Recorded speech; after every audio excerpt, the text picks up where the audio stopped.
Welcome back everyone. So in this video we've got another update from GameInformer with some more information about the Rise of Iron. It's almost the end of August now, we're coming to the end, so this is one of the final updates from GameInformer, and in this update we've got some information and gameplay of the new Archon's Forge.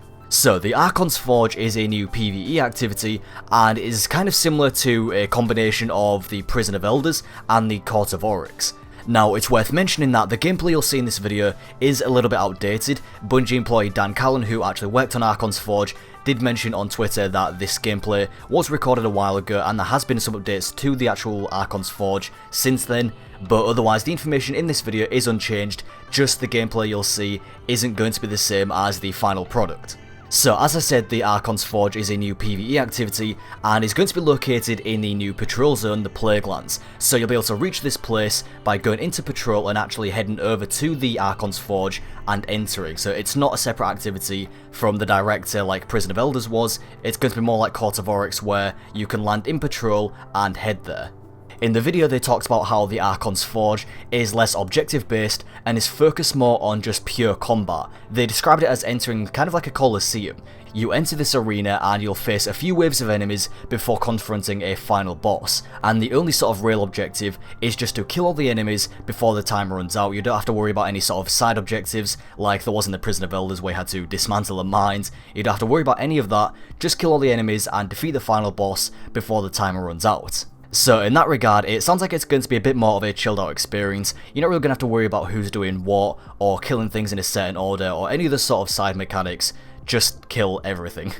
Now, to actually enter the Archon's Forge and initiate a fight, you'll have to present a Siva offering. Now, earlier in the video, we also saw the player pick up something called a Splicer Key. Now, we don't exactly know how we get these Splicer Keys. In the video, it just shows the player obtaining one. It doesn't say exactly how they got it. All it shows is a player walking up to a war sat, and that's about it. But other than that, the player does nothing, and he just receives a Splicer Key. So, we don't exactly know how we're going to get these Splicer Keys just yet, but we do know that we can obtain them in patrol, and are required to initiate a fight in the Archon's Forge. Now, Splicer Keys aren't only required for the Archon's Forge, they also serve other purposes. When I was in Germany for Gamescom, I got to play the new strike, The Wretched Eye, and whilst I was doing a bit of exploring, I happened to come across a door that was cut off by these death lasers. Next to the door was a fallen control panel sort of thing, and when I walked up to it, it said that it required a Splicer Key in order to get through. So it seems that these Splicer Keys will also be required to open other areas in patrol, such as this.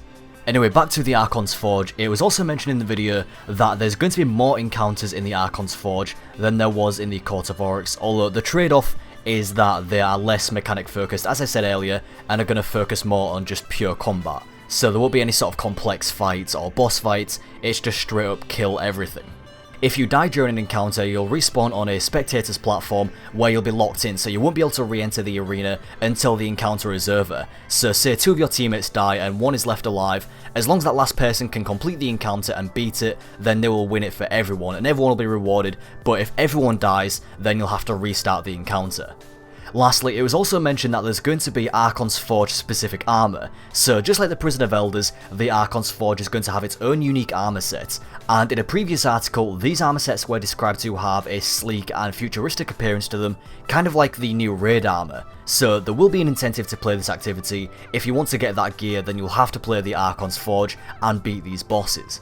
So that is it for this video. I do hope you enjoyed it and found this informative. Thank you very much for watching, and I'll talk to you again soon.